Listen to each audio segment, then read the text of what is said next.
How to make a Touchmark or a Maker's Mark by David J. Guyton at armortemplates.com. This is used to stamp your logo into your armor or knives or whatever other metal objects you want. So grab your hammers and let's get started.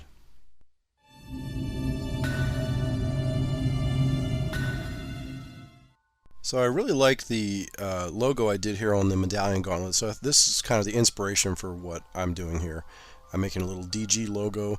This is 5/8 drill rod. It's already annealed and ready to be shaped and hardened later on.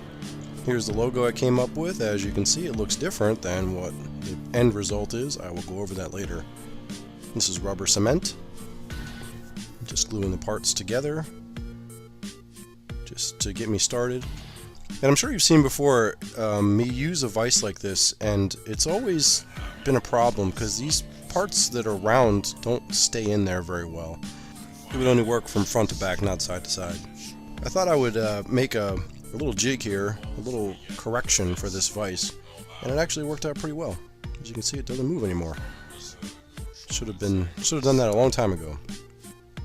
Here I've got a Dremel tool, and I'm just starting to cut and cutting between the D and the G. Also, make sure that your logo is printed backwards, or else this will not work. You'll end up with some kind of Russian logo or something, and that's just confusing. Don't do that. Unless you're Russian.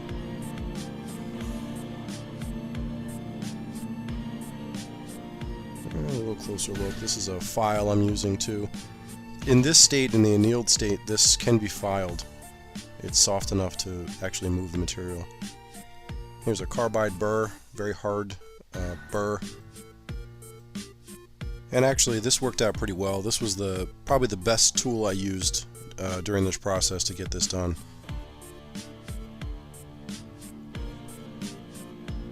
But it's very small, so it's not easy. I'm not going to pretend it was easy.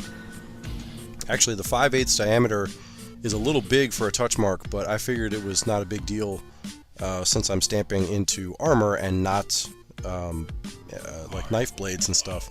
But it turned out that the overall footprint, the size of this thing, was too large to make a decent stamp into metal. I did not have very good luck with these carbide gravers, so I would not suggest using these. $35 wasted. But hey, I just saved you $35, right? You're welcome.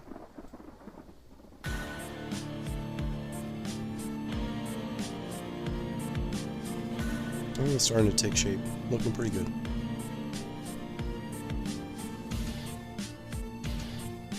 I bought some new lights for the shop, and as it turns out, it looks good here when I was doing it myself. I could see very well, but it's not very good for the camera. So I turn the light off in a little bit, and you'll see it's a much better result. Here I'm just flattening out the top. You'll find you make some mistakes, and this sort of erases them. As you can see, the light's much better here. But too late. You've already seen this much of the video. You got to finish.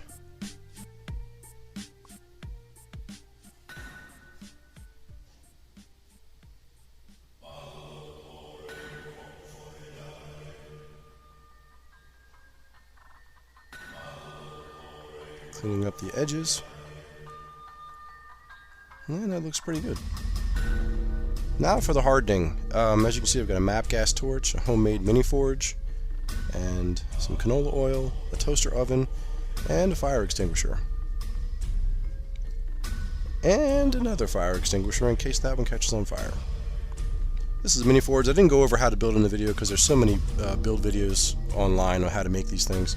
So just check one of those out. This is just fire brick, and I use a little bit of aluminum to kind of cinch it all together. Most guys don't do that, and it just seems reckless to me to leave something like this sort of unconstrained on your bench. They also don't strap their torches down, which is also crazy to me because this thing gets extremely hot, and that's extremely dangerous. Now, to make it even more safe, I have mine mounted to my anvil, and it doesn't move, as you can see. But where do you put the torch? Right there. And it's the same bracket that I used for the other for the bench top, And it all works here too.